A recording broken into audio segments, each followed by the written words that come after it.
जय जगन्नाथ जय श्रीकृष्ण सांग मैंने एपटे 134 पृष्ठ आइला आग चलतु श्लोक आरंभ करदे। श्लोक कौन ना सांख्य जोगौ पृथक बाला प्रवदंती न पंडिता एकमप्यास्थित सम्य गुभयो विंदते फलम। आर अर्थ कौन ना जो माने जोग और सांख्य को भिन्न मन करती से माने पाषांड तहिरु गोटे कले उभयकर फल मिली थाए। गला ये कथा कौन आर मान्यता कौन देख नित्य अनित्य सममणे सुख दुखादि एक जाने से अटे प्रकृत सन्यास भव बंधन करे नाश। मु गोटे गोटे बुझाऊँगी देख नित्य अनित्य सममणे सुख दुखादि एक जाने सन्यासी किए ना जे नित्य जे सबू किछि की समान भावुथबो कौन ना नित्य अनित्य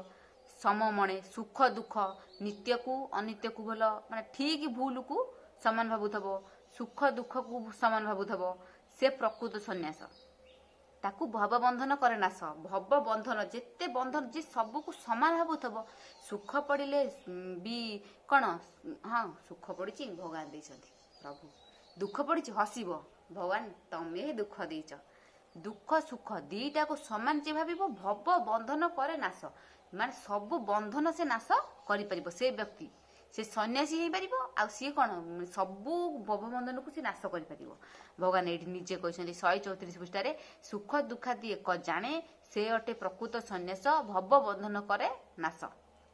तापर कौन कर्म को छाड़ी कर्म करी विभिन्न फल दुही करी एभाव संथ कर नुही एक करिले अन्य पाई जे अधिकारी से कर्म रे विचारी कर से कार्य उत्तम अधम ये दुई वेद वेदांग से जानई ए जन्म पुणी जन्मांतरे कामना शून्य कर्म करे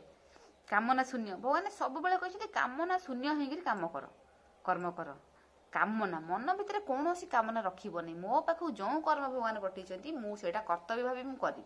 किंतु से फल आशा रखी कि कामना रखी कौन कर्म करी नहीं। गुरु वचने ब्रह्म ज्ञान उदय हेले तार जान कर्मेता प्रयोजन किस मुक्ति लभई अवश्य मन इंद्रिय न दमई सहिष्णुपण जा ना। भगवान कहते मन आ इंद्रिय को दमन न करुच्ची तार तो सहिष्णुपण ना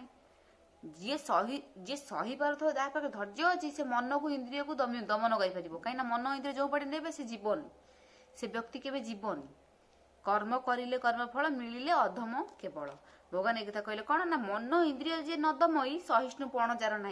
जी जहाँ पाखे सहिष्णुपण ना सी मन इंद्रिय को दमन कर आ जे मन इंद्रिय को दमन करदेव ता पाखे सहिष्णुपण थब धैर्य जहाँ आम कहे। जय जगन्नाथ।